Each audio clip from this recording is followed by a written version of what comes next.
Yeah, you're right here.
Daryl asked him something, he said, what's your year when Daryl asked him? Yeah. And then they went on and on.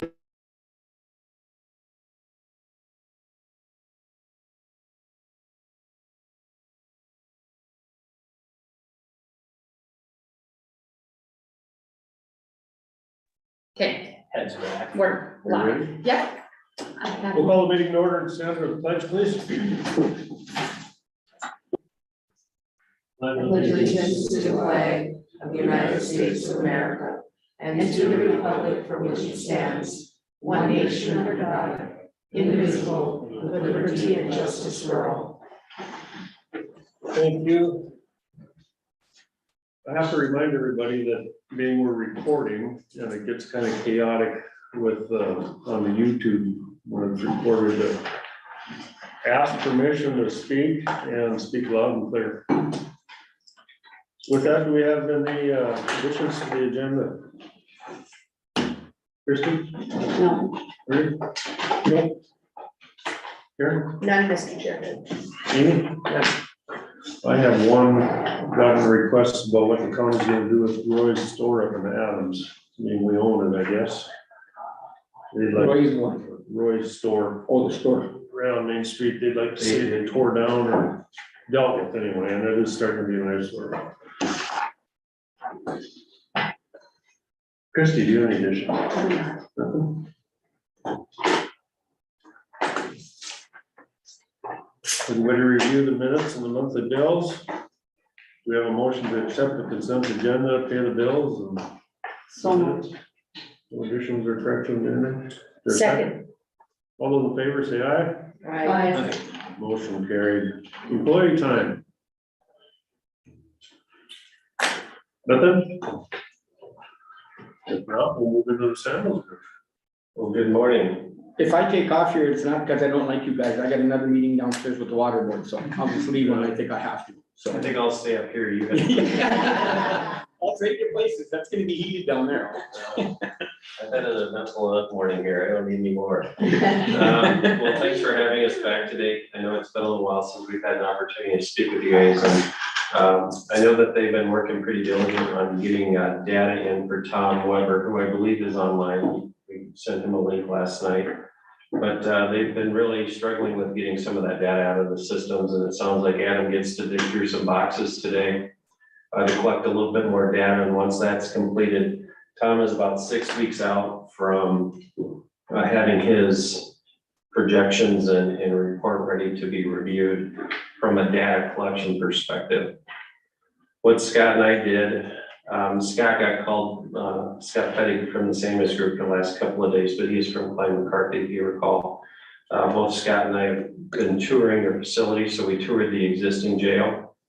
We toured the sheriff's department as well while we were there. We toured the administrative building, the Chase building. We took a look at 2 remote sites that are within the county, and we took a look at an existing facility to see how that would fit and if that made sense as well. So after touring all of that, we really became intrigued with the site right here. And we have some ideas in regards to what potentially could be done here. And so over the next 3 weeks, one of the things that we're going to do, or Scott gets to do, is to start looking at connectivity to the existing courthouse, if that's an option for you, overlaying some of and using some tentative information from our tour from the sheriff and jail. So we're gonna take some of that square footage and start moving it around on some of the sites to get some ideas of what looks like a good fit. If there's something that can be eliminated, kind of narrow down that overall study. So we'll be working on that over the next 3 weeks.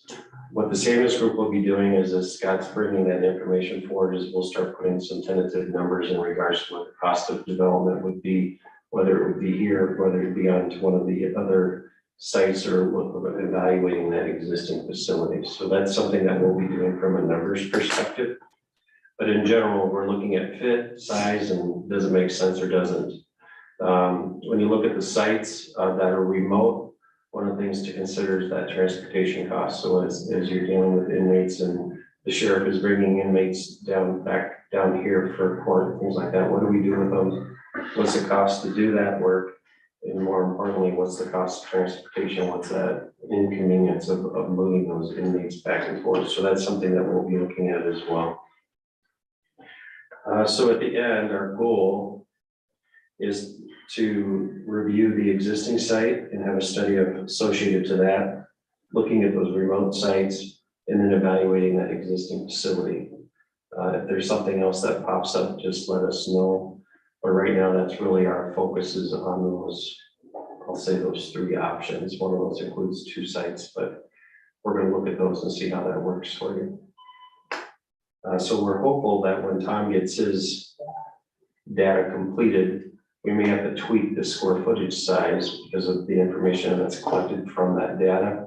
But in general, we have a pretty good idea now, and we'll go ahead and start doing that work and see if we can't get ahead of this a little bit from a architectural and construction management side and getting those numbers, start formulating those numbers and getting those ready so we can do some options to you sooner versus waiting. And the other option was to pay the programming group $1,000, and I think the big thing was they wouldn't be able to get that for us until the end of the year. So our goal was to really work and move this forward as quickly as we possibly can. Any questions from you as far as what you've heard or what's going on, or? Mr. Chairman, what were the sites? You mentioned a couple sites you're looking at. Can you tell us that or no, or? You can, if you're okay with that being recorded. Probably not. Okay. I don't think that'd be a good idea at this point. So there's really, I think Sid said 4, but 3, there's really 4. There's 2 that are remote sites, so there's nothing on them. One is in the city limits, an existing building site. Okay.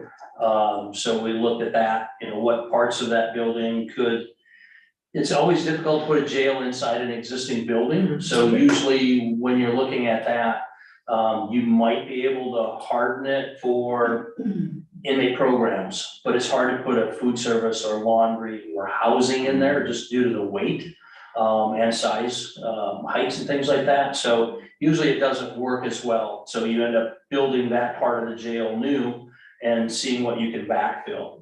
You certainly can fit sheriff's office in there. I think safe to say the facility we looked at is more than what the sheriff would need. And then as you start thinking, boy, it'd be nice to, we have some other agencies that could maybe move there. They could use some space. Pretty soon you start running out of site, and now parking is an issue. So the more groups you add to that, parking would be an issue. So we'll study all of those and give you the facts and move forward from that. I don't know how feasible that one really will be, but again, we're gonna analyze it and see what your needs are. There might be other county needs that you have. On site, we were looking at, when you go remote, right now, you're transporting inmates across the parking lot on foot. If you go remote, do you continue to do that? You park next to the courthouse and walk them in?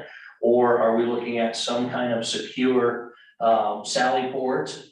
Certainly if they're down here for court, you're gonna need to hold them somewhere in between sessions. So any remote site that we look at will also include that holding and vehicle sally port, some kind of connection anyhow. So when we started really looking at it and taking a very quick look at it, again, just saying, we know you've toured, the sheriff has toured through Barnes County. That's a 40, the numbers differ on that. I think depending on who you talk to, I think it's 43. I think they think it's might be a little higher depending on what they're doing with some of their double bunking intake. But we were starting to try to take a look at that on all of the sites we look at. So I think it fits on all of the sites. So that, yeah, we just need to go into more detail there. And obviously with your historic building, there's only 3 connectivity points. You've got the north side, east side, and south side. We'll, test out how we link to it. We can do that right now and see where we connect. We know there's also, in touring with Jason too, there's also mention of Johnson Controls proposal. Sid can go into a little bit more detail with that, but certainly if there's a way of, in any kind of linking, if you wanted to do courthouse security and you wanted to screen for the entire building, if that's a priority, let us know. We can work that into some of the options.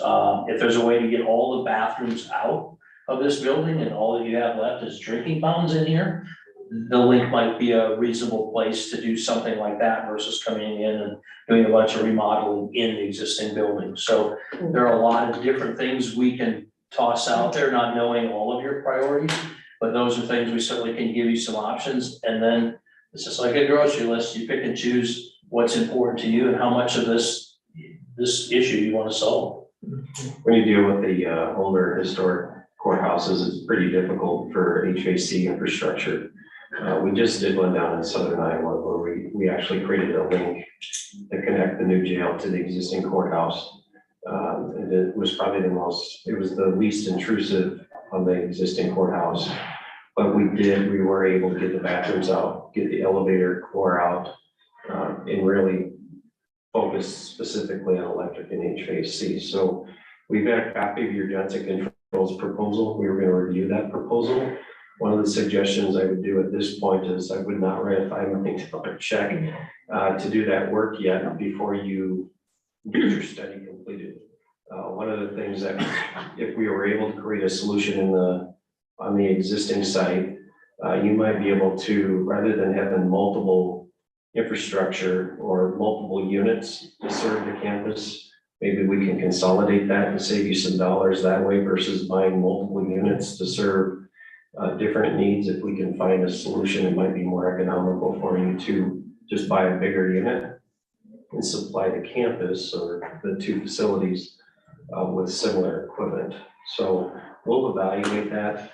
We'll take a look at your bathroom situation internally and just kind of play with that number a little bit and massage that and say, you know what, there might be a better solution there for you. There may not be, but at least let's evaluate it while we're doing this work so that you have an all-inclusive solution versus pieces. I would strongly encourage you to do that. Mr. Chairman? Yeah. So when you talk about a link in the jail, do you feel there's enough space in this parking lot without disturbing the other buildings while we're doing this? So let's say we got a jail in our health or whatever, you'd use the parking lot space? Well, do something. Is that what you're looking at? That's what we're tentatively looking at. Okay. That's why we took a look at the Chase building, to take a look and see what viability there was there as far as space goes. And we looked at the park, we've walked the entire area. And how do we put something on campus and still maintain parking so that you still have parking and we don't eliminate all of your parking need. So it's looking at it from a bird's eye perspective right now. We feel encouraged by what we have seen. It's just now a matter of putting that into practicality and saying, you may have to do this, sacrifice this. You know, by putting it out into the parking lot, eliminating the existing jail, that creates parking there, but takes away if we do that. So he's the puzzle guy. So we'll let him play with the puzzle a little bit and come up with solutions. And anytime we can eliminate that walk across the parking lot, that's eliminating liability, creating efficiency that way. So our first and foremost priority would be really looking at downtown here and coming up with a solution that may fit for you if it's there. And then from there, we will take a look at the other sites and say this may make sense or not. I think, yes, it would fit in the south. And very quick look. If we went to the north, then you're dealing with probably that unknown corner. But I think to replicate a skate park and basketball, if you were able to buy that and put it there and connect up, that certainly is an option we're going to look at. Again, it's off of what you own, but it's something that's not, it's not like it's the building that's going to be very expensive to relocate. So unless that's off the table, if it is, let me know if we're overstepping here. But I think it's worth a look at that. Yeah, definitely. Because I think that if you go into that side, and we've talked about different connection points, getting to, you want to get the inmate to the back of courts or to the side of courts is easier than if you attach to the south and now I've connected you to the courthouse, but now you still have to come through the public corridor to securely get them to the court.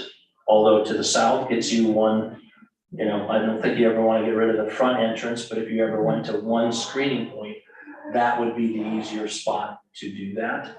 So there's different pluses and minuses. We'll give you the best concept we can for each location, and then see where your priorities lie, how much of everything we can solve. Mr. Chairman, I just think it's super encouraging to think that we might be able to solve a couple of, issues in one, and to be able to stay here and not feel like I know nothing's set in stone, but it's been weighing on my mind of like, how are we gonna relocate a whole new jail that's not close to the courthouse, and then consider, are we gonna have to build a new courthouse, and then what do we do with it? I mean, if we can keep it on campus and be able to maintain and get this functioning better for our employees, then I think that's a great solution, so. That's our first review and first goal, and if we can make it happen, we will, and if we can't, then let's evaluate the other sites and say there's option 1, 2, 3, and 4, and bring you that information with that data, and then let you make that decision as to how you would want to move that forward. As far as that information, most of it gathered, or where are we at with that? What we're gonna do, the sheriff asked yesterday, okay, what are the next steps? So I think what we wanna do is, Adam's gonna work with his team on getting Tom some more inmate data numbers. They're gonna try to get some numbers from the State Department of Corrections and Rehabilitation, because I think you got back to 2017. Tom would like to go back a little farther, so coming up with some creative ways of doing that. The Department of Corrections can maybe help with that. They're gonna look through some meal data, figure out how many meals did you serve, that'll tell you how many were in there that day, and try to get a little more data to that. So that's what Tom's doing. What I'm gonna do, we went through the sheriff's office yesterday, is go through there and start to do a space program of what he currently has compared to what is he missing and what should be larger, smaller, and take a look at, so we know what square footage he needs in a new solution. So we're gonna look at that, and then we'll start looking at the courthouse links, and then I'll work with Sid on which makes more sense, what's the expense of that, and start to run through those things. So yeah, well, until Tom gives me a number, we're gonna kind of mess around a little bit with a similar facility, with barns maybe in concept, and then adjust that to do, when we get Tom's numbers, then we can go through and say, okay, here's how many beds we want. We'll do a space program for that at that time. But in the meantime, just to make sure we're moving ahead on different things, there are things that we can do, like touring the sites and working with the sheriff to program his piece of it. So we don't want to be standing still. It's taking a little longer to get that inmate data. You probably can't see, and we are too. We just haven't really been able to do a lot, but we think we're at a spot now where it's time to get going on that. Mr. Chairman, Yep. I have one question. I love the idea of it being located right here with the courthouse. Is it essential though that it has to be connected to the courthouse? The only benefit of the connection is just that secure transport of inmate. Okay. Anytime you can get that towards internal, once the inmates through the first sally port, then they're within the campus, right? And if we can create that security, that's probably optimal for the sheriff's department and for the courts.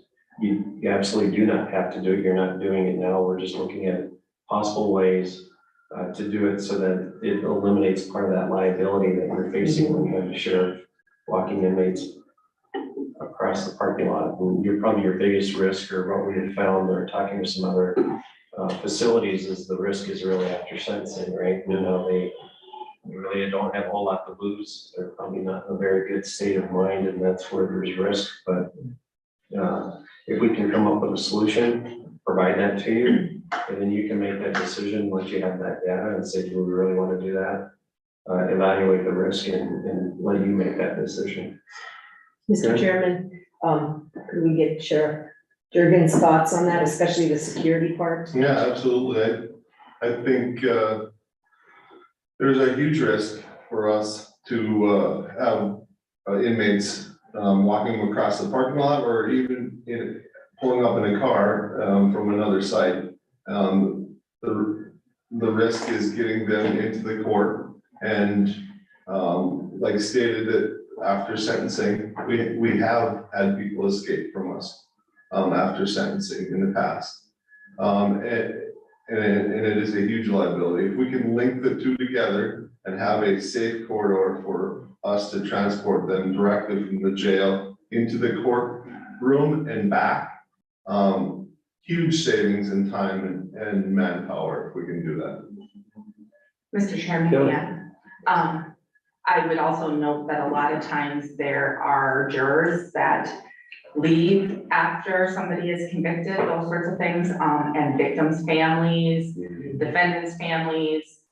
There's risk associated with that circumstance of walking a person across the parking lot when you don't know where everybody's at. A lot of times the judge will have them wait for a significant period of time, but even that isn't always guaranteed that they've actually left the premises. And so there's a potential for something happening under those circumstances too. So I kind of like that idea, just for that, to be able to have kind of a back doorway to have the defendant be able to leave. I think it's safer. And you've got a beautiful building here, so when we talk about a link, we're not trying to attach to the entire side of a building. We're really trying to minimize that. Again, we don't want to impact a lot of the windows and people's views out and things like that.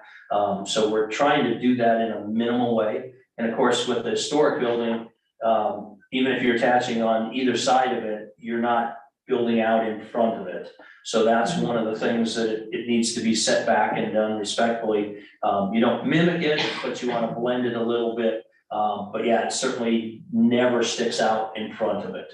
That's always one of the biggest things that the Historical Society cares about. They'll let you do almost anything on the back of the building, and you've seen some pretty atrocious things done with links there, or an elevator and new stair. That's usually what you see attached to the back to get that ADA accessibility. But so again, we want to be respectful, minimize it.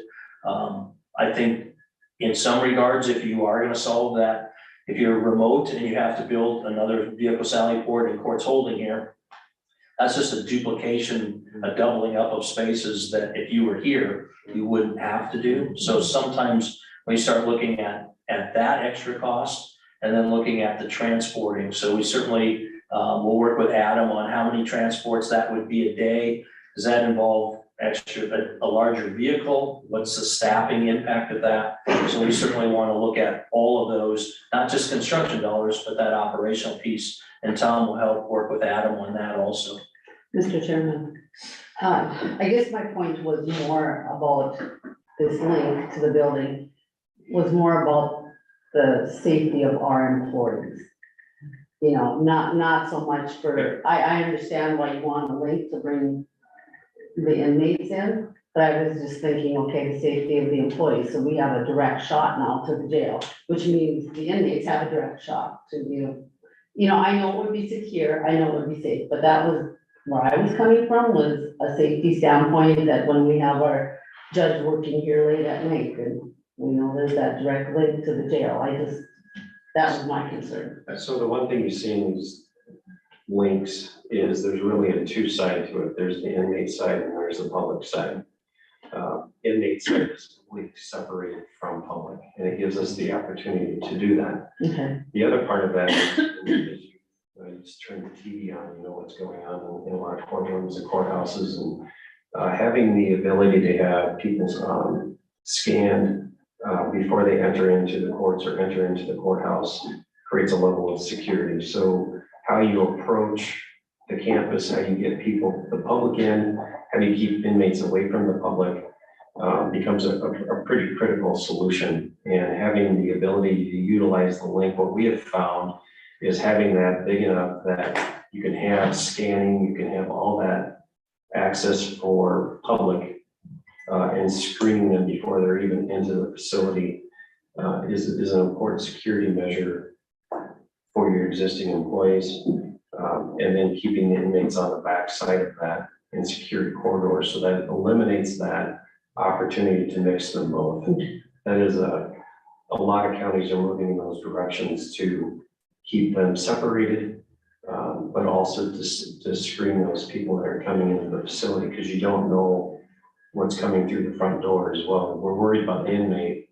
But we have all sorts of people that are coming into those courts, so how can we do a better job of giving you the opportunity to screen them so that you're not having any other potential issues that could happen during hearing or.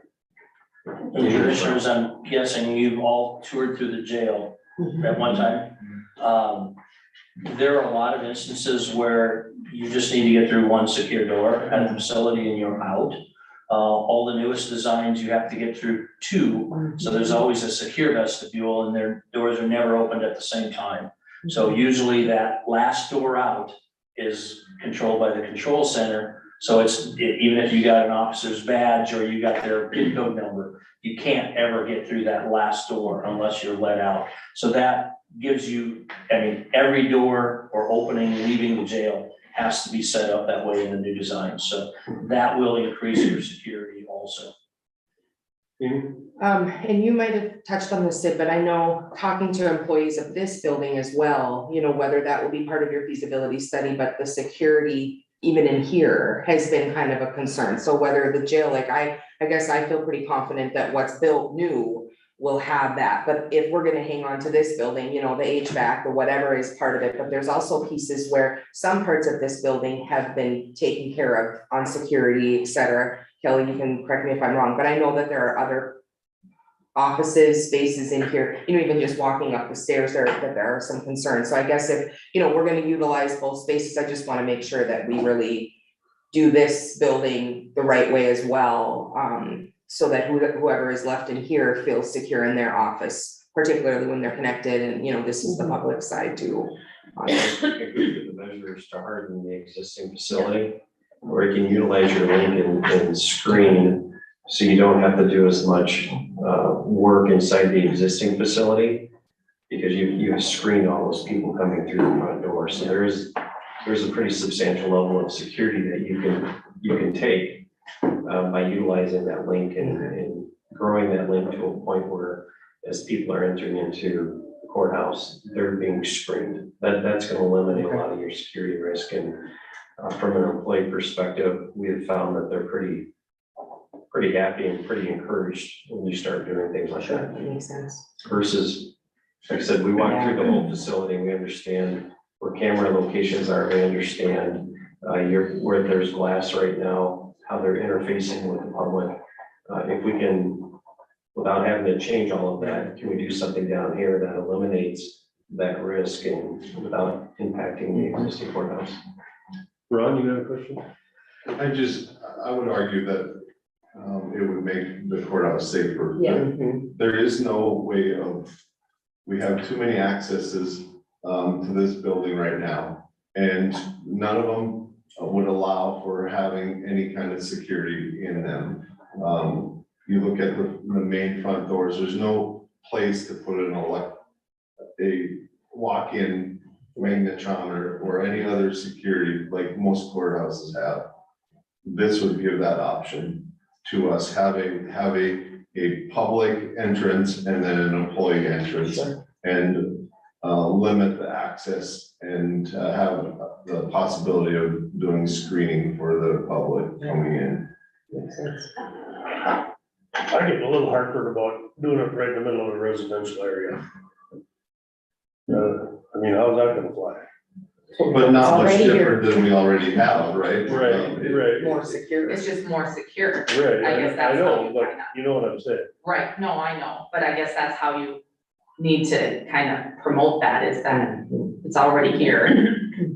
And this will make it If you've had more people secure. if you've had people that after sentencing or escaping or attempting to escape, your entire residence is at risk. So by staying here, it's pretty difficult unless you move the entire courthouse and the whole law enforcement center with it. It's pretty difficult to eliminate that opportunity unless you start creating that security around it. If I was a resident and I knew what I had today versus what I was getting, I think that would be a good thing. As we go through the communication process, that's definitely one of the points that you want to hit on is, why are you doing it? Why are you staying? What are you doing to improve?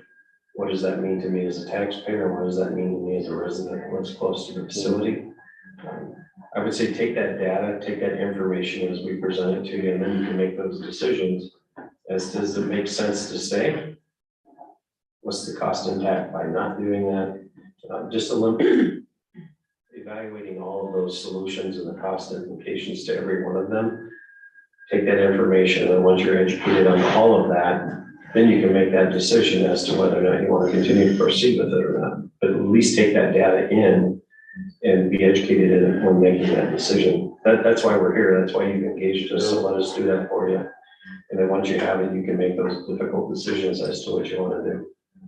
Karen? Mr. Chairman, so, I mean, we've talked about, you know, the every day-to-day activity going on here and people coming and going, and if this would happen, it would be more secure. We wouldn't have to worry about, you know, stuff like that, because there'd be eyes on the courthouse. Well, once you've done it, it's very difficult to go backwards. Yeah. We looked at a facility in by Minneapolis, and they had talked about eliminating that screening piece. And the employees were they're absolutely not. The reason why we stay here is because of that. So again, let's bring you the information. We've got quite a bit of experience with different counties and different solutions. Let's bring those to you. If something looks good and it pencils out well for you, we'll go through all the numbers, we'll understand the data, and then let's make those decisions. And Mr. Chairman, I would argue too, when thinking about not knowing what the sites are that we're specifically talking, but just the sites we've talked about in the past. You know, one is that we discussed even downtown. Another is right by a residential community. So with the size of our community and the amount of distance, we're not huge. I think no matter where we build, if you really look at it from that perspective, there could be a risk. So the idea of building something that's going to be more functional, efficient, safer for our employees, and really safer 10 times over when I think of the public compared to what we have now is a win in my mind. Yeah, it's just communicating it, educating it, and with data and logical facts, right? And once we've done that, I think the solution will come forward and you'll understand what it is. And I wouldn't say it's a no-brainer, but at least go through that. And so when you're up for something, somebody asks, why the heck are you staying downtown? We've given you factual data to give them those answers. Or if you're leaving, we're giving you that data as well as to why it makes sense to do that. Typically, moving a jail into a neighborhood is harder to do. You get more pushback on that because the people say, I didn't expect this to come. This is zoned residential. And now here you're coming with a conditional use or something like that. If it's in the neighborhood, there have been some arguments that those folks bought next to the jail and they knew that when they moved here. So it's not a total surprise that the jail is here. So they chose to be here. Now, again, the age of the jail and when they bought, there may be some that were here and bought before the jail came, but it's probably, you may find it easier to do it here because it's already here than it is to introduce it to a brand new unsuspecting group and look at that. Karen? Mr. Chairman, I would feel safer living across the road at this place next to the jail and the law enforcement than I do living out in the country nowadays. So knowing that, you know, I'm close to somebody that I could get help with, so. So how soon would all of this information be gathered and a decision made? Well, if Tom is let's just say 6 to 8 weeks out with his data. And we're working behind the scenes to get as much of that done as we possibly can. We're probably another 4 weeks out past Tom to tweak and do anything that we would need to do. So I would say you're 12 weeks out total. Probably be a good timeline. If we can get it done quicker, we absolutely will. We understand the urgency of getting on it. Both Scott and I are ready to roll. So it's just a matter of finishing up that data so that we have accurate information for you. And we'll be working with Adam and the sheriff in the meantime, like I said, working on those space programs and things like that. So we'll be ready to move when we have the last of Tom's stuff. But again, we can test a lot of different things. It's just a matter of doing all of that work and then adjusting it when we know the final answer.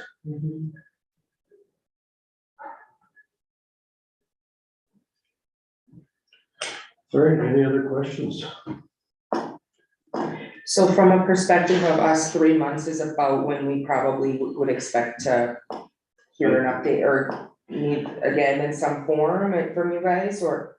I think we can meet with you as often as you would like an update, certainly can do that. And with all the virtual capabilities, it's easy to jump on and update you.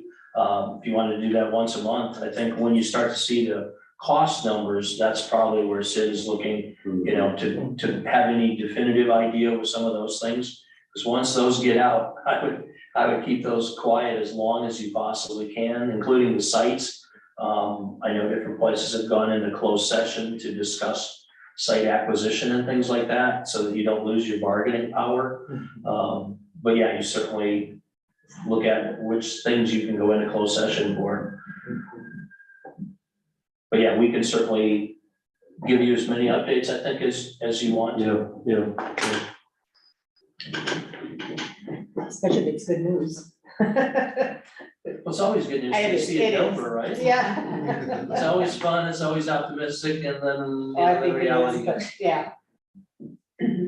But again, you know, even when you see the numbers, we don't know all of your exact needs. I mean, you mentioned a little bit more security in the courthouse. Well, I don't think we were figuring on meeting with all those groups and going through and looking at card access systems or things like that. We'll certainly get you close on some of these things. And then you can certainly, if we've overshot the mark, there's certainly things you can take out and maybe things that you want to add back in. So at the end, it's really our best experience in putting that to you, and then you have the control over all of the final decisions that are made. Yeah, I guess I just was thinking from a perspective of if Johnson Control is giving us a proposal and we're looking at staying on the site, it doesn't make sense for us to have them come in, do all of this, and then you come in and it just to blend that in ways that make it functional makes more sense from a efficiency and financial perspective in my mind. Jason? With having Johnson Controls already working on this, it's easy to share that information and put them in connection with Scott and Sid, so that we can work on one plan. It doesn't have to be two plans. I can give the contact information of Johnson Controls and set the meeting with them, and we can create one plan. That would be better. It'd be easy. And I think the feasibility of that would be known before the 3 months is up. I mean, I think that conversation can happen sooner. Again, we don't want you to lose out on that number and have that number escalate if you're gonna end up doing that. But maybe there's a piece of it that you do and you hold on another piece. But yeah, I think going through that is a good idea. We don't wanna hold you up on that. But we also don't wanna see you run and do something that would need to be changed or that maybe wasn't the best decision. And my only other question, Denny, and maybe we're early, but you know, when we're thinking about the vote and we're thinking about, I mean, just being able to move forward with the build, that's always in the back of your mind too, as far as time frame and how soon that has to be out. And the work when you talk about educating and, you know, just because summer is usually, unless it's a special vote, I just want to make sure that we're not, you know, 3 months out from now we're not, we're pushing that timeline further or, What we have found is making sure you're taking adequate time to get to the solution. Because we definitely are identifying needs right now. So getting to a solution, understanding what that cost impact is, and then the direction that the board wants to take with it. I am very much about special elections when it comes to these types of projects. And I think I've explained that to you before, is when we get into general election, we have a lot of uneducated people that are voting. When it comes to this type of a project, special election lets us to educate, and either you're gonna vote no because you're educated, and you've taken the time to get informed on it, or you're voting yes because of the same reasons. So how that falls into the timeline of when that could happen, I'm more inclined to make sure that we've got accurate data. And then let the timeline be what it is. We'll move it as quickly as we possibly can. We're not here to drag it out, but just taking our time to make sure we have that information so that if you're not well educated, then we're not gonna do a very good job educating public. So getting the right solution that you feel is correct is where we really need to get to, and then let's figure out how we're gonna move forward from there. And I think if you were trying to get it on this November, that would be almost impossible to do just because of the printing of the ballots and when your language needs to be in, so. It would probably be more of a springtime. Any other questions? Well, thanks for not being too hard on us today. You had a rough morning, we gave you I praise. appreciate that. Happens to the best of us. Now, I'm sure it's not the last time I might say that. Okay, All right, well, thank you Thank you very very much. Yeah, thanks a lot, Appreciate guys. it. have a great day. You too. Just remember, Sid, that wasn't the sheriff's office. Yeah. Oh, I made it, I was hoping it was, but. You wouldn't have got out that likely. Worked out all right anyway. Good morning, Ron. Good morning. I'm here to ask for a motion to rehire for a deputy and a corrections officer.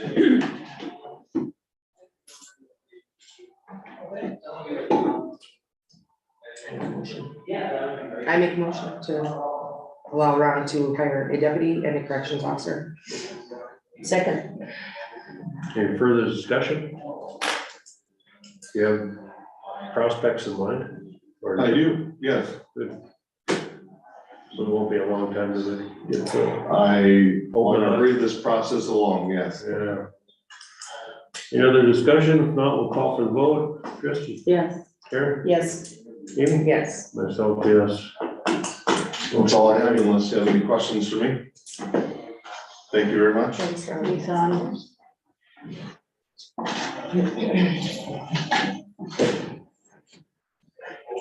We're moving right along. Good morning. Morning. It's deja vu. Wasn't sure we'll get this on, so I apologize for not getting this out. I finished this up last night. Just looking for a memo signature for our next round of interviews that we have done. In addition, I was not, the water board agenda was full. They could not get me in, so we don't have hearing permits for this morning. But with this, what I just handed to you, this is in regards to the upcoming bridge projects, the BRJ 50, 59, BRJ 5060, 5061, and 5062. We had the interview process that we went through with Karen and Stuart, myself, and between Collins Engineering and KLJ. This is a memo to move forward with the hiring of KLJ for doing the preliminary designs and going through the process with DOT to have DOT pay for the engineering portions as part of the cost share program. So in order to move forward with that, move to the next steps, which some of these would be for the 2024 calendar year. We just have, I need a motion and a signature to submit it to LTAP and get moving on these. Also, in regards to that, our liaison with the DOT, Brian Fuchs, will no longer be with DOT at the end of the month. He is going to LTAP, as the executive director for the learning transportation programs and work Upper Great Plains Transportation.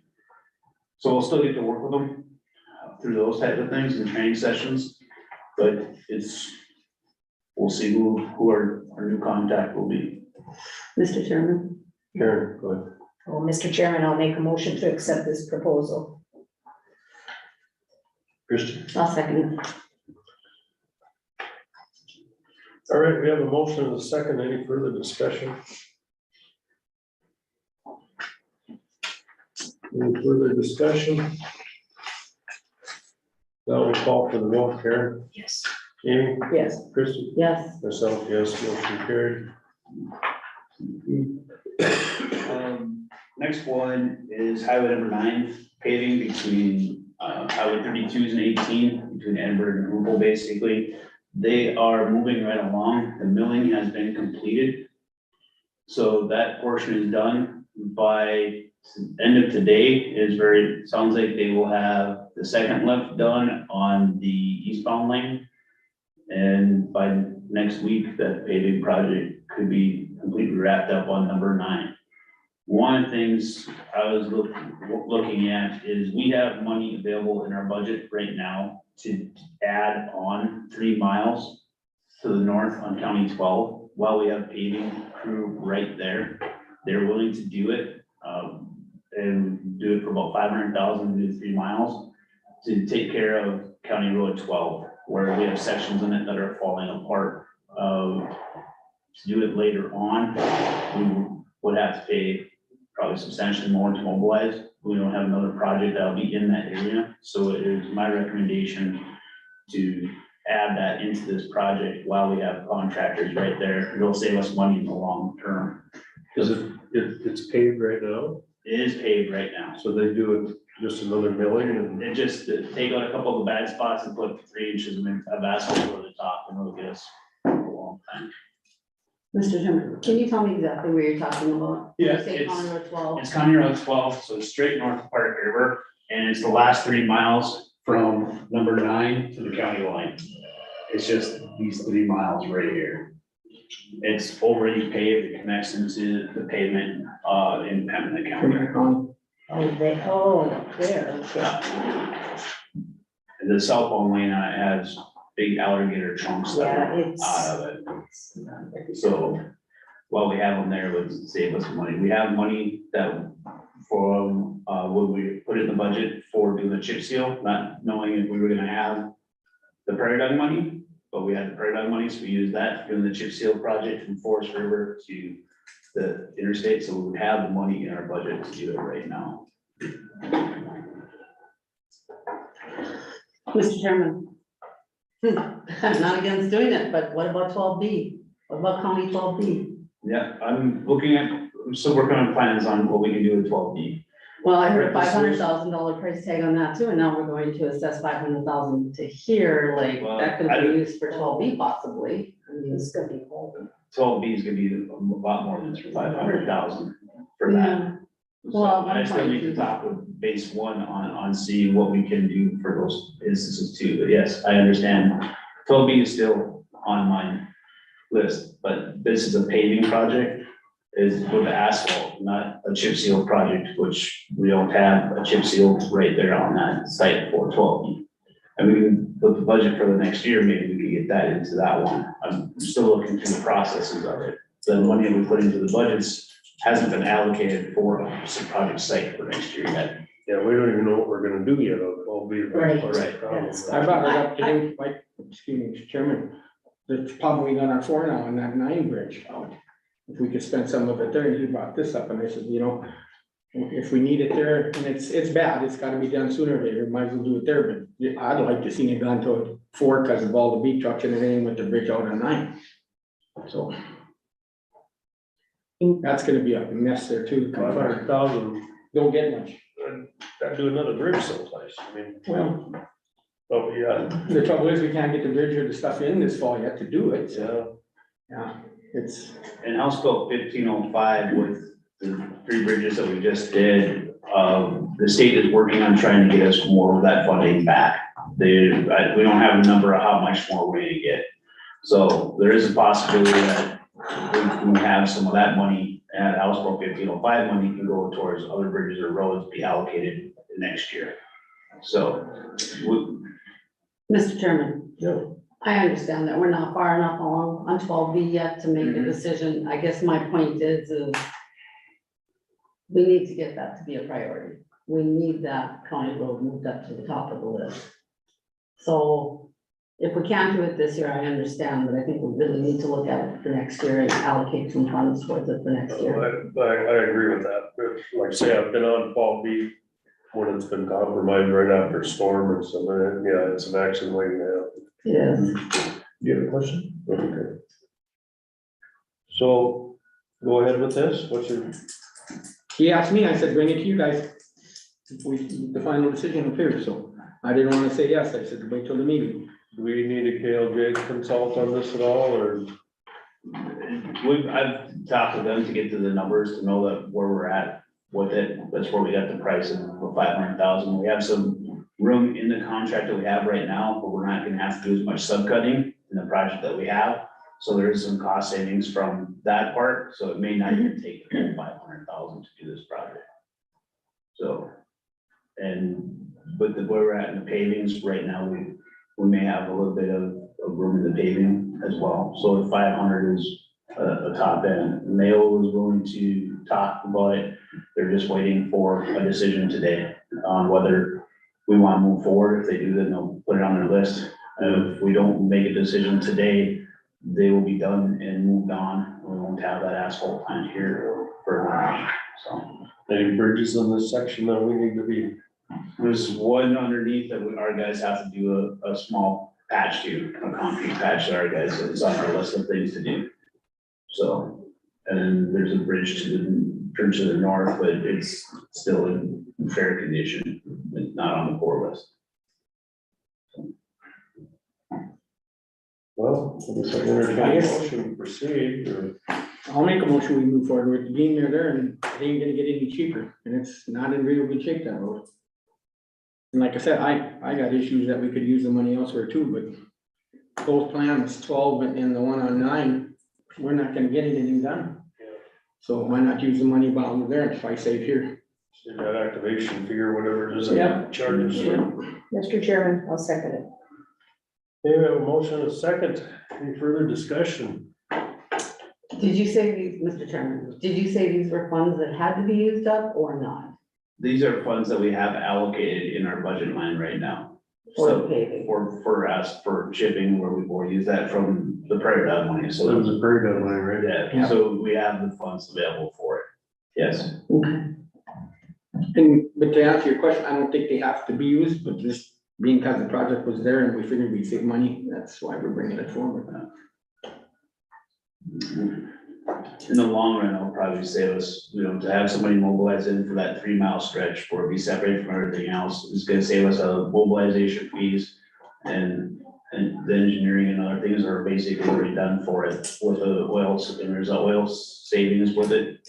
The oil estimates were 6.1%, the spec came in underneath that. So we have some room in our existing contract to go into this as well, so that's kind of. Any further discussion?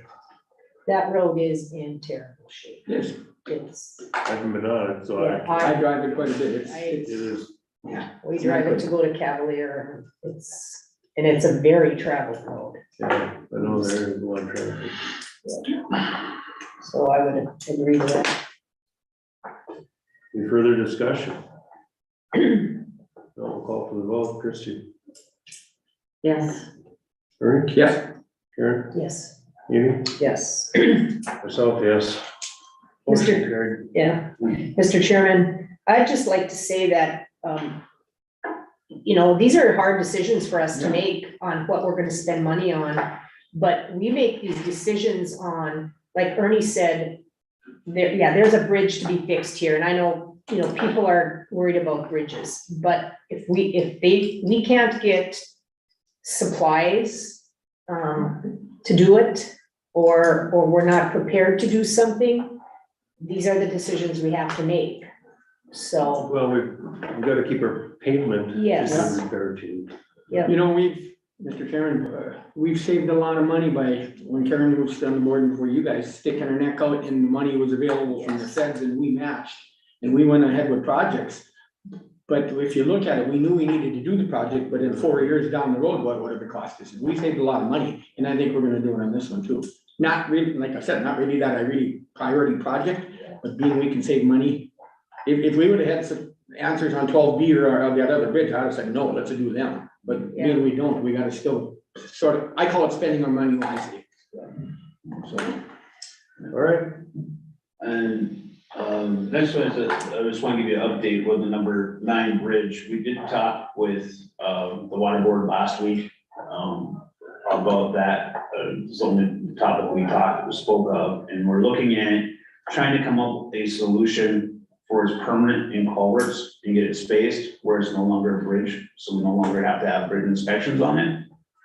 And one permanent fix, so we're not putting in culverts and then having to remove them out to do something else. KLJ is working on a survey to make sure we have the size properly, and then we'll be able to go forward with that. Right now, like I said, the culverts, it's just the 2 9-foot culverts. We'll have to determine that, or if we have to add a third one, but the culverts themselves are, well, just under $60,000 for 2 9-foot culverts right now. The earliest we're gonna get those is, about 8 weeks. 60,000 a piece or 60,000 for Total for 2. That wasn't bad, I 9 foot thought. by 60, or by 80 feet long, so So there's no way we can get after this before harvest. unfortunately not. That's the only thing that we found out there that's there. We have some smaller we have some culverts that are in our shop or in our pit. But those don't provide the roof or the top road deck that we would need to take out the bridge and put those in and then take them back out. It could become more of a hazard for traffic going on it than what we have now. Mr. Chairman, what did you say was the earliest date we'll be able to get to? 8 weeks for culverts. And then we have to have a contractor with a crane to remove the existing. And Mr. Chairman, if we were to went to 3, which we might, that would take even longer. Yeah. Just because availability. And the water board's really looking at 3. And it is over a drain, so it's, Yeah. with water board, we're working on. Is there water in that drain right now? There's a little bit of flow through it right now, yes. Yeah. No way we could appease the people up there with a Texas crossing or something through harvest. To do it. I'm just shooting in the dark. Yeah. I just, We can do it, but we lose everything come spring. well, yeah, I know, it'd just be a temporary fix, but it'd get them too hard. It'd be Wade and I discussed that, what temporary, and for the amount of incline that we have right now to do it, we'd be digging back a long ways. It would cost us a lot of money. We basically would have to rebuild the road Yeah. for Texas crossing and. Lots of cement. No, I'm just saying a temporary. Yeah. Just to, Right, but not permanent, just- something that. just to get our approaches for Yeah, both I know, sides I know, of safety, it's slow. we'd be basically rebuilding everything that way. Even if it was just a gravel I bed with. Got a lot of Texas crossings up west, but they're good for a tandem axle. Yeah, You got a hell of a time on the truck, but a long truck. Yeah. Mr. Chairman, you get that big equipment going through I there know. and, you know, who's liable for that then? But it's just a main I artery. know, I know. Yeah, it's the worst. Oh, let's try going through As soon as- here. When I got that call, the first thing I thought of is Yeah. harvest and this artery and that we can't, losing that hurts. So we can come up with a solution as fast as possible, and I'm pushing KLJ on it pretty hard. The trouble is, most of our problems are situated with high traffic areas. I mean, look at it. High traffic, highway, Yep, high speed. and it's gonna keep happening. These bridges and stuff weren't made for all the speed and traffic in it, so. Yeah, for sure. Might bring to mind, it's not on the agenda, but should we be updating the public in the paper with an article of just where we're at with and why we're at this point? Yeah, it's, we have a lot of our bridges where we're at, and I know we don't like it any more than anyone else does, where we have 3-ton, 8-ton bridges that, 12-ton bridges that can't meet the capacities of what our ag industry needs. We understand that. Unfortunately, the only thing I can say is it's probably gonna get worse before it gets better. So we really need to take a look at the roads and the bridges that we have that have the ratings that you can get around. It's inconvenient. It adds to your production costs, it adds to your harvest costs, it adds to your transportation and your man hours, everything. I understand that. But the more that we can protect the bridges that we have by taking a little bit extra time, going those extra couple of miles, we can get around some instances and for everyone's safety, where we're taking heavy 30, 40 ton equipment across 3 8-ton bridges. My concern is more for people's safety than anything on it. When someone takes one of those through there, and they fall through, and it is one of our, a deeper one, we have some, a loss of life with it. I mean, we all understand it, and unless the people of Walsh County are going on YouTube and accessing this conversation, a lot of them don't understand it. And if we could get something in the paper explaining all of this and why we're having to do this. I mean, these inspections that we can't keep ahead of. And there's a lot of talk out on social media, well, why aren't we doing this? Well, it's a lot of money. Mr. Chairman, and I've mentioned it to Jason, and I guess I would like to see an article in the papers. If I sit down with Jason and write it, just to explain to him that, we just did a study and they said Walsh County, 144 million to fix all our bridges and stuff and roads. Where do we come up with the money? And I think a lot of people, they're ready to complain, but they really don't understand the money that we don't have to do this. And I think if we tried to explain it to them better, you know what, we're doing everything we can with the money we got. Yeah. But how do we fix everything that's getting old, and do it in a nice way? I'm not saying everything else, just sort of explain to them that, and it's part of the people that do a lot of the complaining, and I don't look at YouTube or Facebook much or anything else. They're the ones that don't come to a meeting or listen to YouTube or anything else, so they really don't know where the money or how we're limited and what money we get. They just say, fix it. Well, I remember years back, a lady called me and there was a plank or two out and she was complaining about her taxes. She said that bridge was bad, and I said, we're getting there, it's on the list. And I told her, she said, well, I think I paid $2 or whatever it was. And I said, that don't even fix a board on that bridge. And she just said, you're kidding me. Had no idea what it costs to do this, but we're supposed to go do it. And that's the bad thing about it. Some of these just really don't know what it costs to do things. Just look at our increase on our last 3 bridges. We never planned on that. So, yeah. Mr. Chairman, I think, what I would encourage to, however, is just educating. Like, the public is looking for information. They're not, at the end of the day, they know it costs money. We don't need to ram that even more. There are taxpayers, they deserve to know facts, they deserve to know information, maybe a map or something in the paper that shows, like, these are the compromised bridges, these are the routes that are safe to go on for this amount of weight, if you will. And then just educate, even just an update, when is County Road 6 expected to be replaced? When are these ratings, when are these other bridges going, what is our current expected plan for some replacement or updates so that they will get better? Because you tell anyone it's this rating and there's nothing else, that's frustrating. If you say, this is the current rating, but this is our plan, and it will not be this way forever, that's a lot easier for people to swallow than to just say, sorry, you can't use it. This is the reality of the world. Like, a 3-ton rating is my husband's pickup.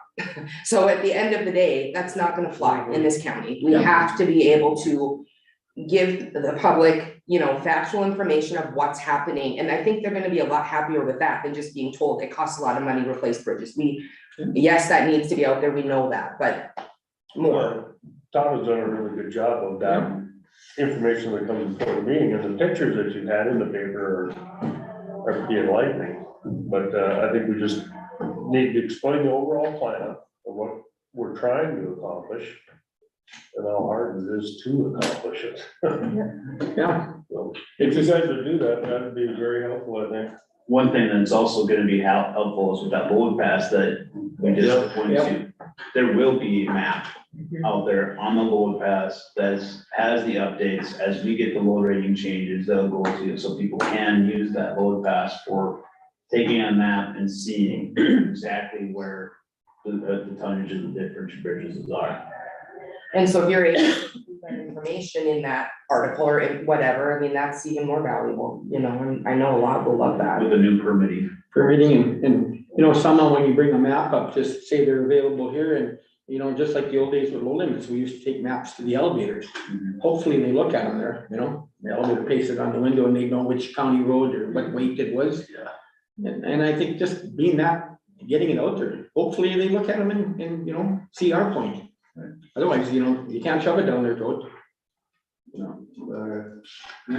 Well, moving on. Yep, the last one is, on the agenda is open position. I have two good candidates right now. With the candidates, the issues we're having is what they're putting in there for wages that they're looking for and getting. But I'm looking at getting them both in for interviews and seeing what we can do. One has a Class B license, one has a Class A license. So to get them from the Class B license, I can put them in the tandem trucks, it's not an issue. We can get them the time that he needs and get them up to the Class A relatively easy.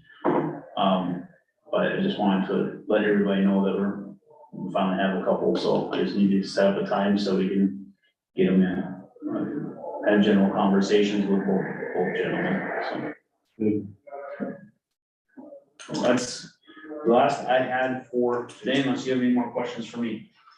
Mr. Chairman, being I wasn't here, just on Harold's permit.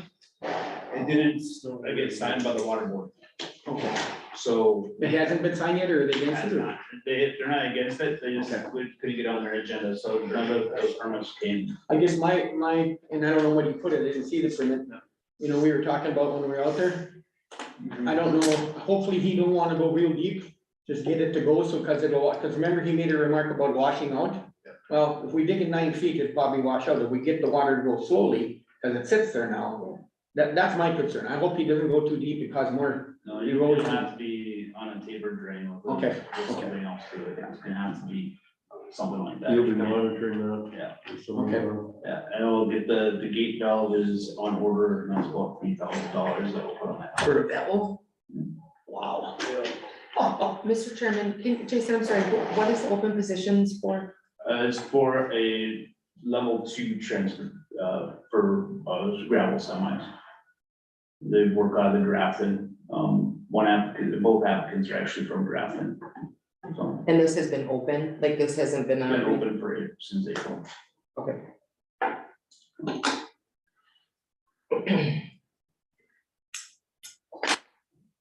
any other questions for Jason? If not, thank you. Thank you. Thanks.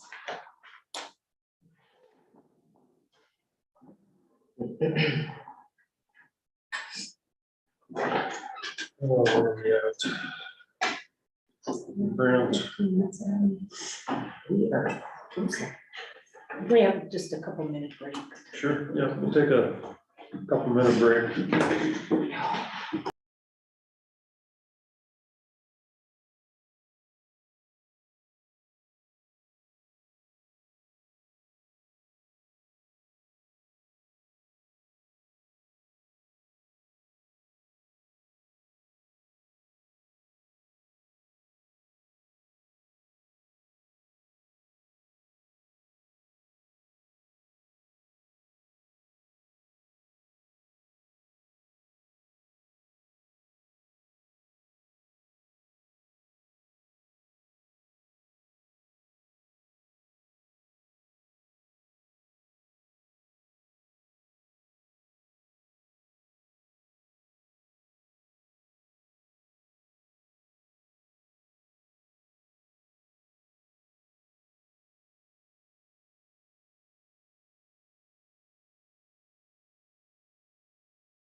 Couple quick things to update you.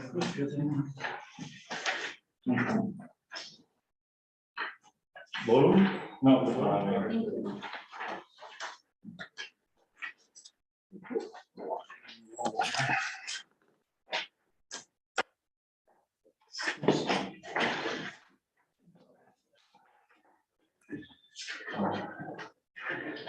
What's the total in the back?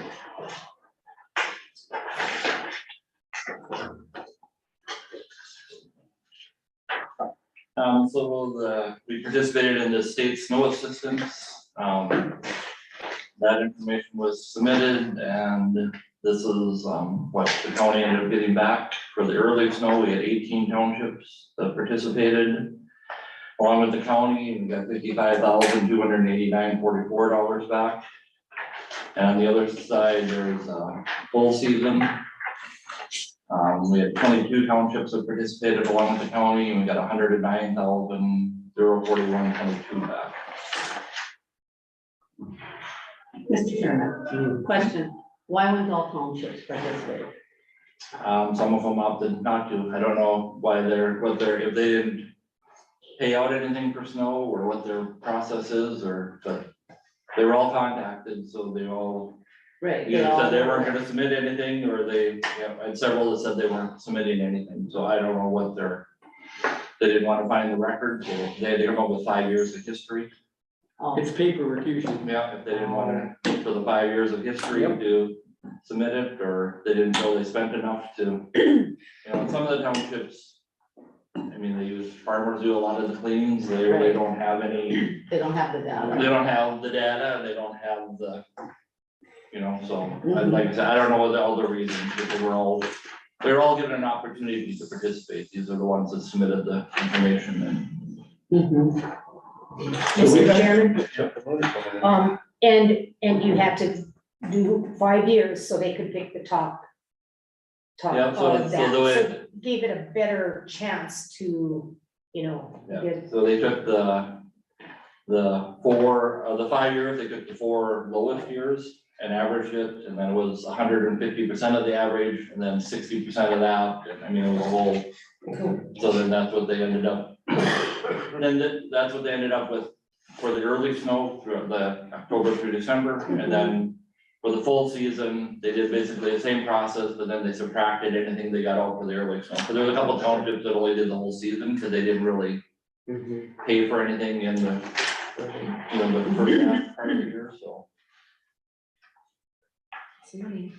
No, it's So, a but it's still money back to some of the townships and to the counties, so. It's a shot in the arm.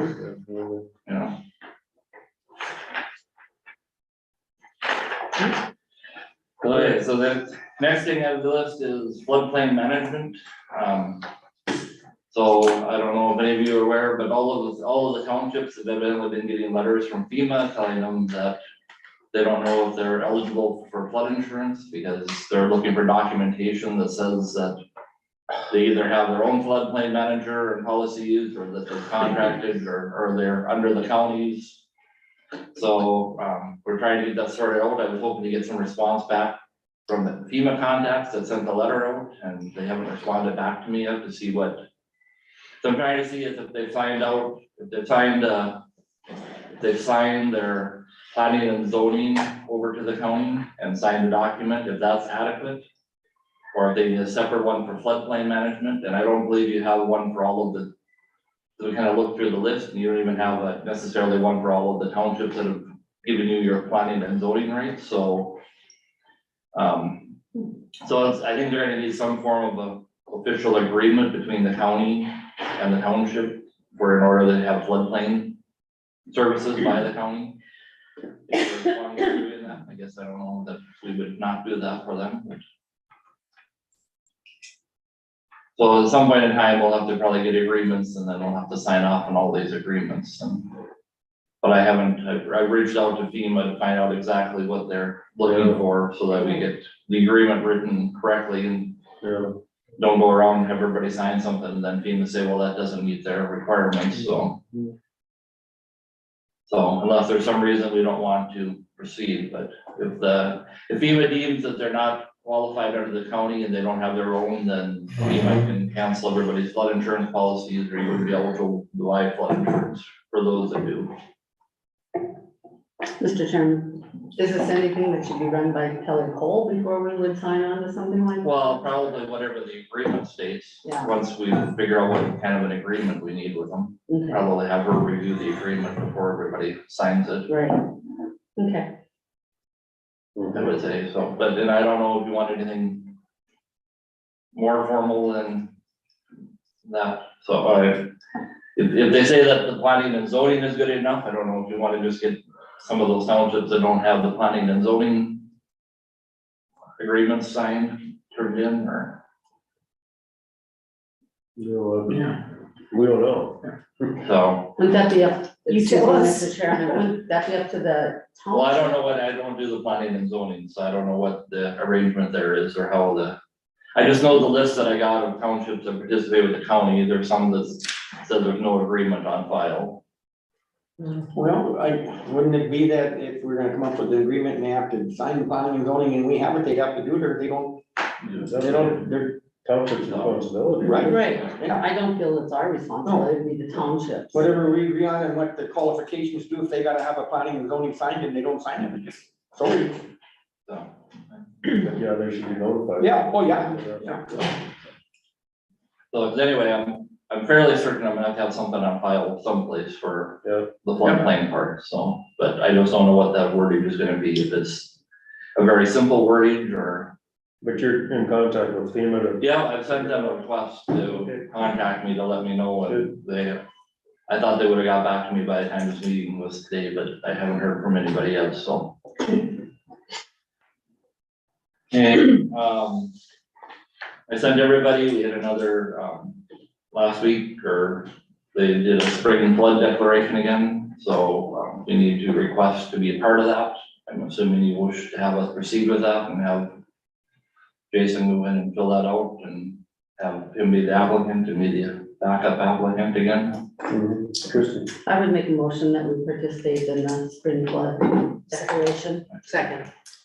Okay, we have a motion and a second. Any further discussion? No, call for the vote, Karen, Yes. Amy, Yes. Christie, Yes, Aaron, Yes. myself, yes, motion carried. Okay, the last item I have is, the city of Grafton is looking to get rid of their sandbagging machine.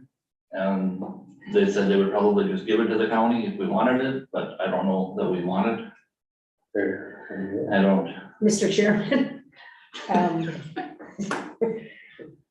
Why would they just want to give it to us? Because they're getting a new one, or? well, they don't think they need. Oh, yeah, a they won't sandbag need it. With the diversion, they don't feel they need it anymore. I would say if it works, take it. I mean, we must have a spot for it. I might have a spot in my green shed. So just, I mean, But you can update us on what's. well, I don't, or they said they would see if like the city of Minto wanted it. I mean, Minto does some sandbagging. The county has never done like a sandbagging operation, and the Grafton machine is very labor intense. It needs to be stored indoors or it's going to rust. It's usually, working on it for several days prior to using it to try to get it to run again. How big is it? I can, Yeah, you stop to think about it, we're busy enough during the flood with them. Well, I mean, if the county has at least gonna be available to Yeah. anybody that needs. We're Yeah, but it busy isn't- it because isn't- it people are isn't- making their no, own it's samples.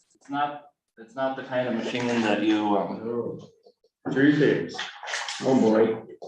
it's not the type of machine that you just, Throw in the back of the. throw on the back of a, if the county wants I to get know a sandbag it's machine, big, then I understand that, but, yeah. if the county wants to get a sandbag machine, then, I mean, there's much, 2-chute ones that you could pull to Forest Yeah. River and easily set up and use if you needed it, or to Minto, or to, wherever. Well, this one is not this one is Not work in conducive. process to get it all set up and laid out, and then it don't move until you tear it apart and.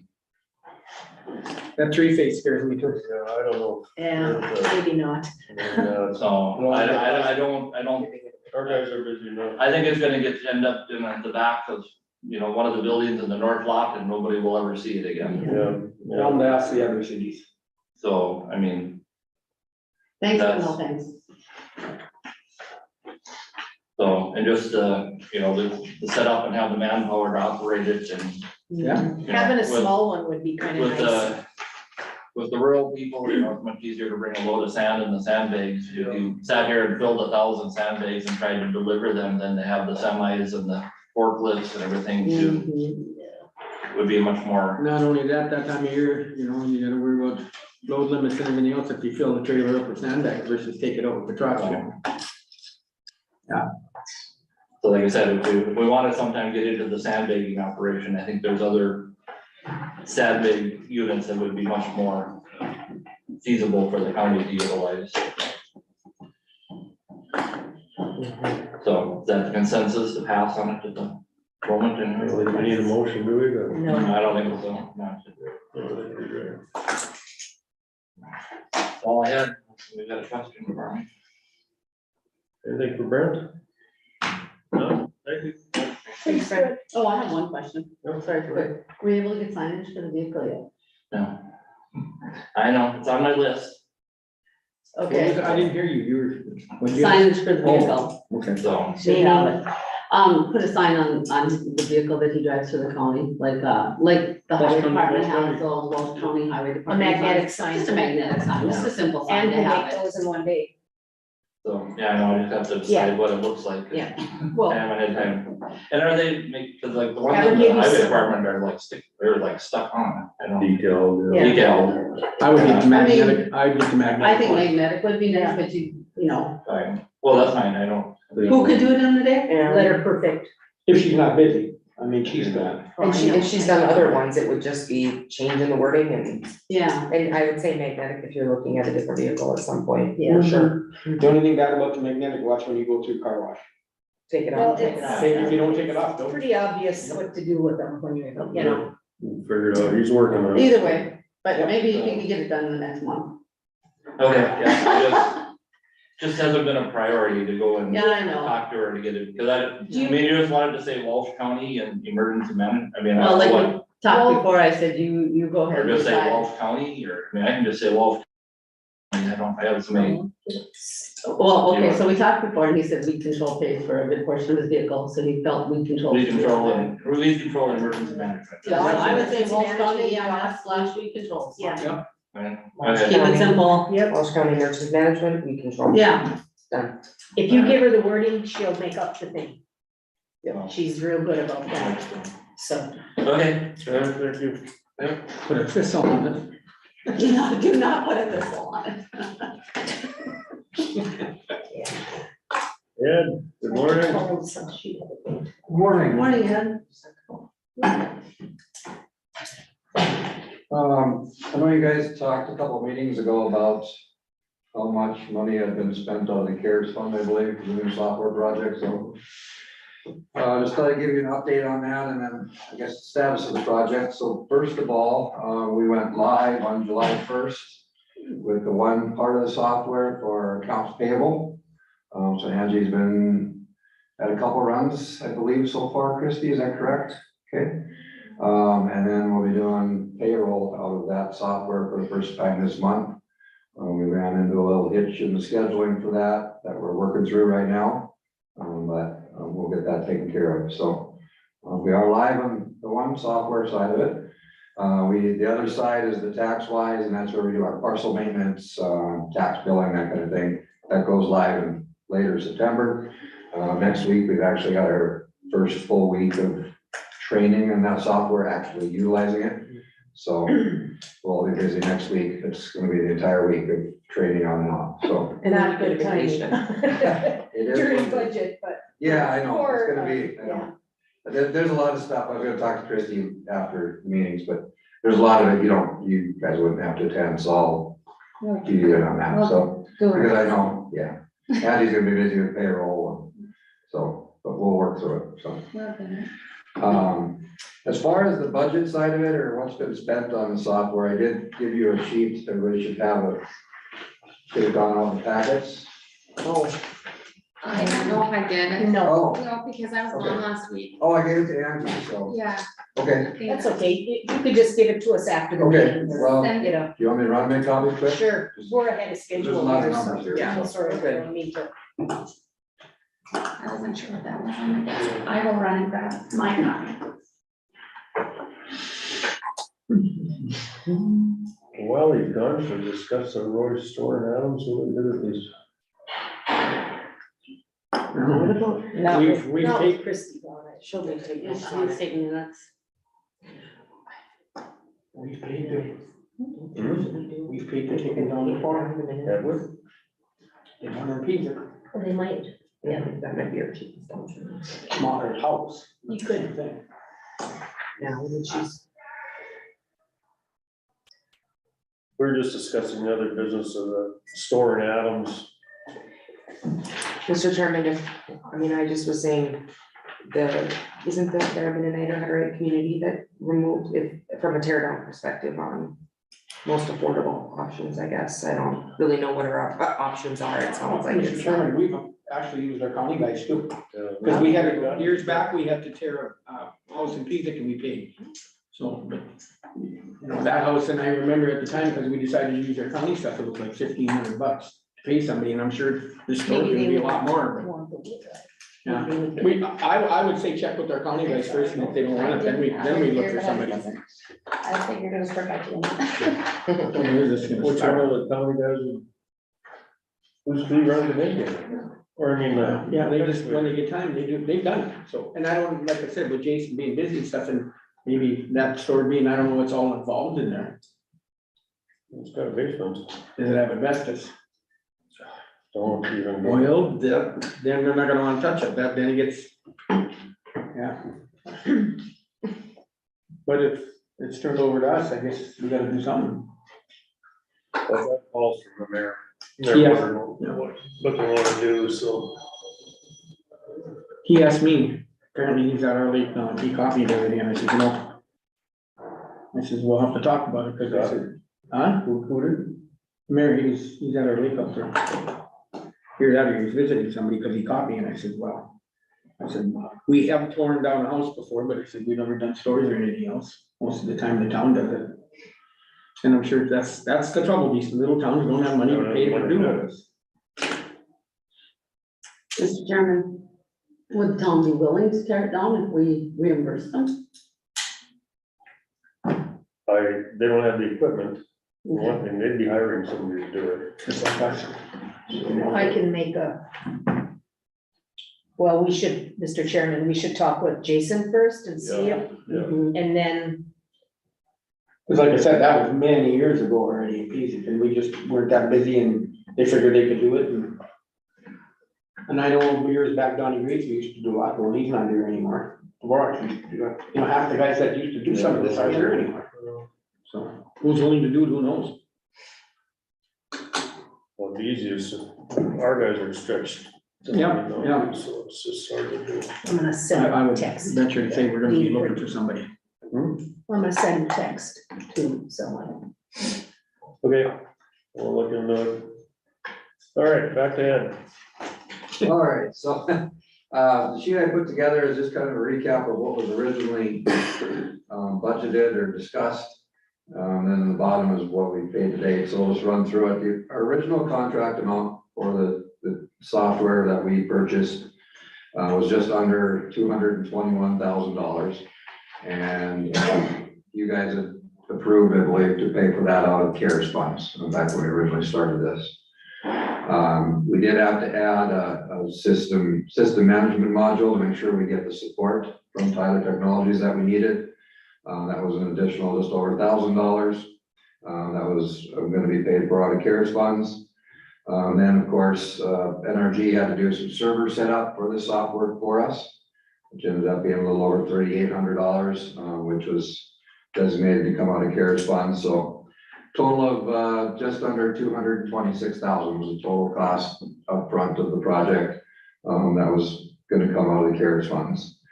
Then, of course, when we have the software, we've got our annual maintenance fee, which is a little over $28,000 right now. And to my understanding is that that was gonna come out of the technology fund, just like our current programs, check maintenance fee. So then we get to then the bottom, out of the original contract and the added module paid to date, that we have paid out of CARES is just under 148,000. So to this date, there were a couple more bills I gave to Angie since I put this together late last week, but that's not included yet. So we did get our 2023 annual maintenance bill earlier this year. And from my understanding, whoever did the technology budget last year did not include that in the budget for this year, as it was an oversight, I believe. So Chris, I believe, paid it out, well, she did pay it out of the CARES funds instead of out of the technology budget. Now, I just want to make you guys aware of that. For this year's maintenance fee, it was paid out of the CARES funds. So What do we get for the maintenance fee? that's their development of their software, their support. So we have to pay them to use the program that we bought. Oh, we always have to go to programs the same way, except it was a much lower fee. And it's the same thing with all the softwares I have for assessing office. So my question, is there any money in the technology fee that we can pay back instead of using CARES? I don't know that, I don't know. Yeah, and I'm just asking because if it Yeah. wasn't budgeted, maybe there isn't, but if there is, why not take it? That'll be something to look at, yeah. Yep. You need to reshuffle that for the end of the year. Yep. Or Mr. Chairman, just to be sure that we're marking it now going forward. I put a note, there was a note on the budget sheet for that fund somewhere to make sure we budget for it next year.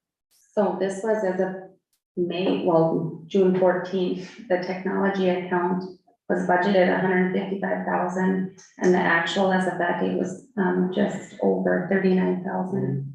So the balance back then was 115,000. So I can look at it and update you guys when I go over my budget this afternoon for you guys. I can look to see where we're sitting on that and possibly. pull it back. And we don't have to do it right away, wait till what happens at the end of the year, but if we got it, I'd say put it back. Yeah, it all depends what's left. Yeah. Yes, at the Yeah, end of the year, yes, yeah. exactly. So, but Exactly. that's, I think if I remember right, our maintenance fee for the code programs was 13,000.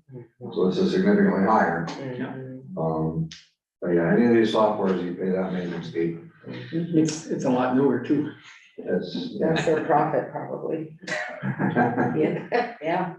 They're always developing the software, updating it on their, their support team and stuff. So it's just part of the cost of software nowadays. So I just want to make you aware of that was paid out of the CARES fund for this year instead of technology. So we paid almost 148,000 of our original contract. That leaves just over 78,000 left to be paid out of the CARES fund. Now, when Chris was in late last week, she gave me a report for the CARES money. There's only $14,000 left of the CARES fund right now. According to the report she gave me, I don't know how that's verified or, the printout she gave me is just something she kept on the spreadsheet. I don't know if our current software tracks that some way, but. Mr. Chairman, the last report that we saw was not even close to that, what was left in CARES. So something does not seem right here. And we've spent a lot, the last 3 months Okay, on Tyler. Well, with that maintenance fee, I'm just doing some rough math in my head, probably 60,000-70,000. Towards the software the last 3 months. I don't know when the last time that report was. I feel like there was about 200,000 left in there. Does that sound familiar to anyone else or more? What else, is there anything else on that list yet that we've paid? Not Since with over the last technology? 3 months, Yeah. the digital preservation or the commission minutes, 9,000. And then everything else is Tyler, basically, over the last 3 months. So, there's 78,000 left to pay essentially. And there's 14,000 left in cards, so I don't know if you can dip into the ARPA or some other funds. That's what I was thinking. I don't know what restrictions are on any of those funds, but I'd get that 28,000 transferred back out of the technology. that would help too, Yep. for sure. Yeah, no, I didn't realize we were, nothing left to Well, carry. Mr. Chairman, we designated this money, so that should have been set aside. There's no reason we should be having this issue, not your issue, Ed, I understand that, but we designated that money, so it should have been set aside for this project. I think we need to look further into this. Yeah. The big ticket item I'm seeing on the spreadsheet was this Lankin shop with roof repair was paid out of CARES, $145,000. I think, I don't remember, I think that's what you guys chose to pay out that. Did we start with 700,000 or what was it? What was that? What was the initial starting? I don't even remember, it's been so Well, long. there was 600,000 roughly right at the beginning, but then there was more. Another 70,000, another 80,000. So you're looking at 700, almost $750,000, Yeah, roughly $750,000 total, yeah. 150,000, give or take. Mr. Chairman, Ed, does that show when the dates the money was taken out? Mhm. When was the shop taken out? Yeah, lost it now. Last July 22, so a year ago. I'm showing a balance as of the end of, at the end of 2022 of roughly 175,000. Then there was 32,000 for some Motorola radios for emergency management. And the rest has all been basically Tyler and this maintenance fee since then. Can we use ARPA money? If not, we take it out of our general fund balance or surplus. What else are you gonna do? We can use our phone. Yeah, then I'd say let's use ARPA. Then. How much of that we got left? Is that gonna be a surprise? Yeah. I don't like it. Well, We'll have you look. Yes, I will, for sure, yeah. we're sort of talking out loud, and I know, yeah. Yeah, I don't know if I'll have it by the time we meet for budgets this afternoon, but. I'll make a motion, we pay back out of the technology that 28,000 for the CARES fund and whatever we need to come up with short of our CARES fund, and we pay the rest out of the ARPA fund to get this 70-some thousand paid, 78,000 paid. We're getting to the point where we're gonna have bills now that they're Yep. gonna have to designate a different fund to it. Yep. But at least we take care of this one for now. Second, We have a motion and a second. Any further discussion? can I just get clarified? We used CARES fund instead of technology, or we use technology?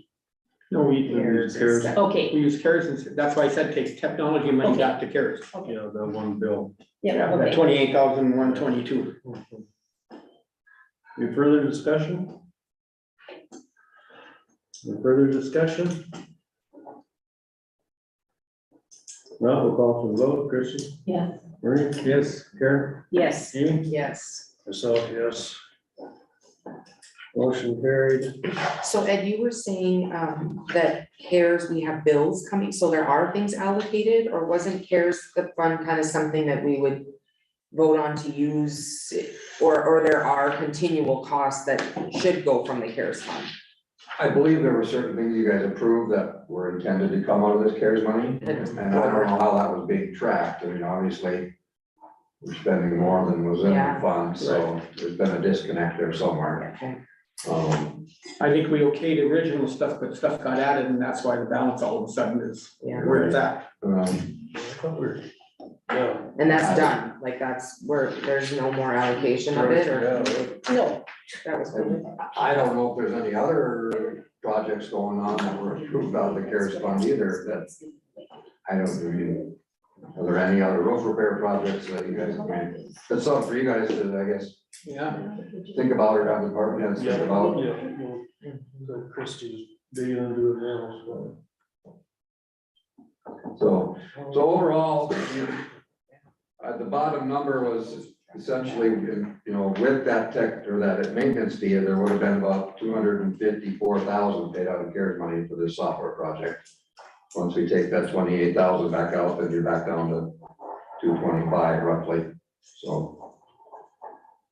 It's been an expensive software. No, It's gonna be. trouble is, we didn't even know what we were buying when we bought it. I mean, it's all the stuff that, we knew the program, we but. need it, that's for sure. Yeah. All the Yeah, little extras. Yeah. And Mr. Chairman, this is what most other counties are using, you said, right? Right. So we needed to go there. Yeah. But so going forward, the annual maintenance should be about what we're paying now on this? Well, I'm sure that's gonna escalate over time, but right now, that's their amount, I mean, Wasn't that like a 3-year contract? something like that, yes, yeah, well, So guess what happens in 3 years? Well, we got one left. but that's just something that needs to be budgeted for. Yep. This time of year, I'm sure it's included from now on, and this will be replacing the Dakota program maintenance, so. And I know that, at that conference, they did say that the Association of Counties is working with Tyler to try to lower the price. Like a blanket for all the counties that are gonna go with it, because the majority are gonna have to switch, and they're all looking at Tyler. And there's a lot of small counties that can't afford it. So they're trying to work something with it. Tyler was at the conference and talked about it a little bit, so. Good. Hopefully, but we'll be ahead of the game, because there's a lot that are scrambling now, so it's been very labor intensive, so, good to have that done before, 20 more are jumping on, so the timing was, I know Ed has taken the lead on Yeah. this program up and running, and I thank you for that. Yes, that's all. You know, you look at this program and I'm getting a lot of phone calls from Pembroke County on their soils and the work we did on their soils. Man, I'm glad we did what we did. There's a lot of heat going over there on here. Oh. But you know, sometimes being proactive is a good way to go, and I think we've been doing a very good job at it. Well, Mr. Chairman, we had that go on in our county, but we just worked through it. You just gotta work through this stuff and educate people. Any other questions on the cost of the software, where we're at, where we're going, hopefully? Mr. Chairman, not a question, but just from some notes that I took, I have here that we made a motion to pay out of ARPA funds Okay. for the software. And it went out here. What does I it, guess we'd have to look back, but we probably already had that motion to pay out of ARPA and not CARES. And it just got out of the wrong. Yeah. That could be too. that would explain why we're out of money then, we didn't have that much money in CARES. And I guess it doesn't really matter. Either way, Yeah. We gotta pay it and we've got to pay it, Yeah. but maybe that was where the confusion came. What month was that? She didn't put a date on the list, and I guess I don't have a date on it either. But this was one of the more recent ones.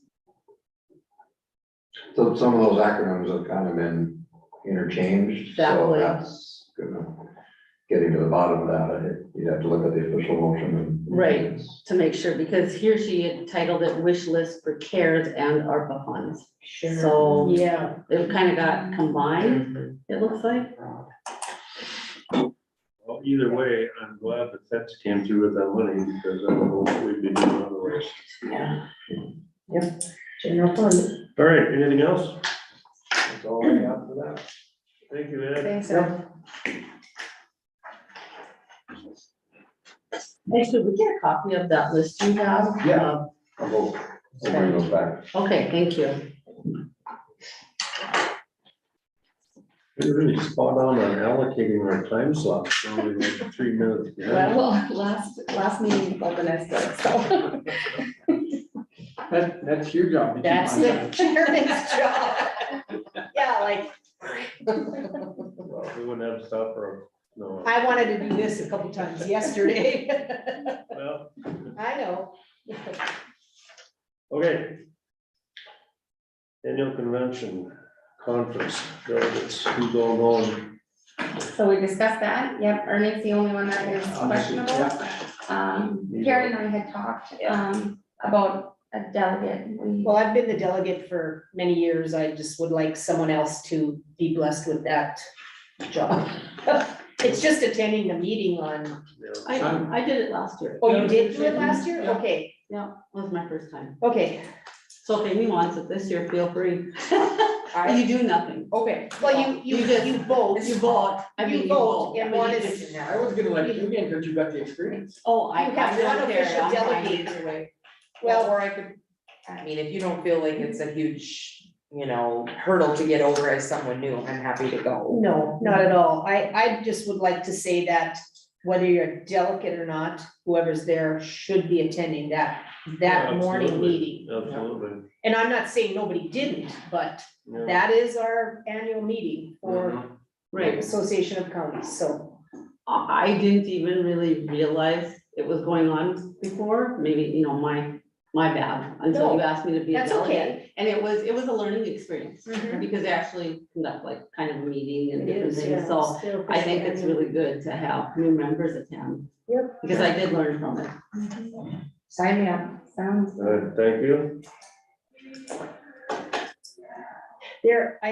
Just another little update, and I think you guys should have gotten all that they won't have the district meetings or our, what are those called? I think they're called. district- Caucuses? Yes. They're gonna try and do that beforehand to get together because they are not well attended, Sunday afternoon. It is a hard time for people to get there, and it's the same people over and over again, and, I realize there isn't that much business to be had, but, they're gonna do that different this year too, so. We need to be there Sunday, evening, afternoon, whatever, but they just won't have those doings on Sunday.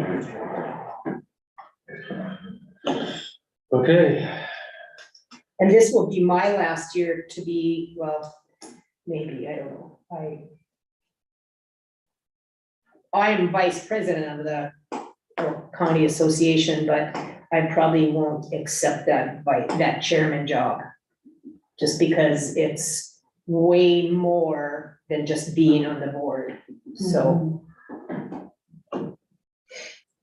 So when I'm off that board and not on the commission anymore, I really would like somebody to step up and be on that board, because right now, we have nobody from the northeastern on, because Nick Rutherford and I were both on, and Nick got beat out as commissioner, and someone else from a different area was appointed, so it really helps to be on that. So, and that is 2 or 3 meetings a year down there, not that much in between, and you can do it by Zoom. So, any other business for the commission? just the 3-year delinquent listing. I passed it out. It will go in the paper. Let's be in the paper by August 1st. So it'll go out it'll be published next week. And I will clean up, I'll send a final on Thursday, the one that I sent to the paper. I'll give them a couple more days, hopefully more will come and pay. And then you guys will get the final that will go to the paper on Thursday.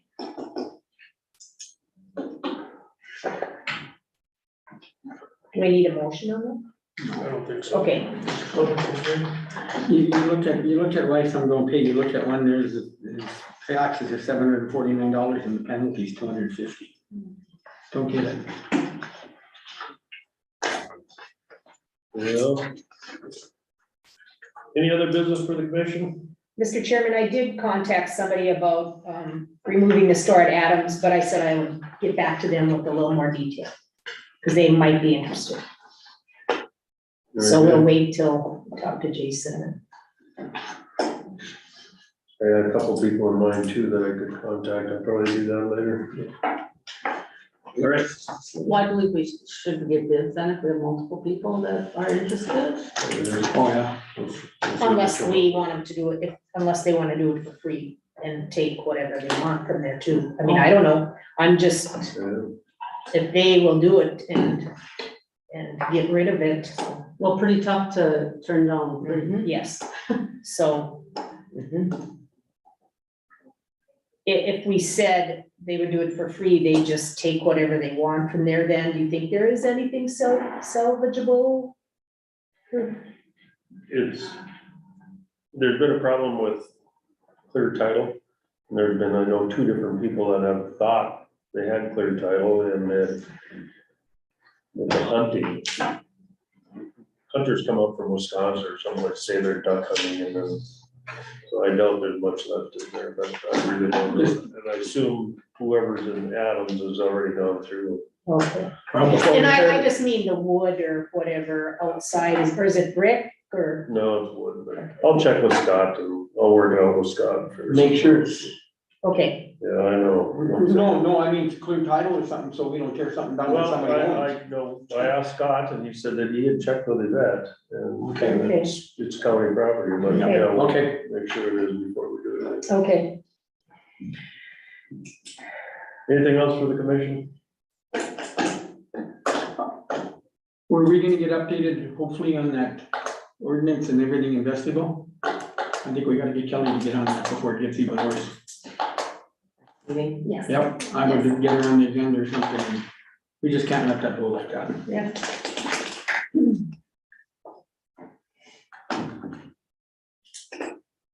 All right, anything else for the commission?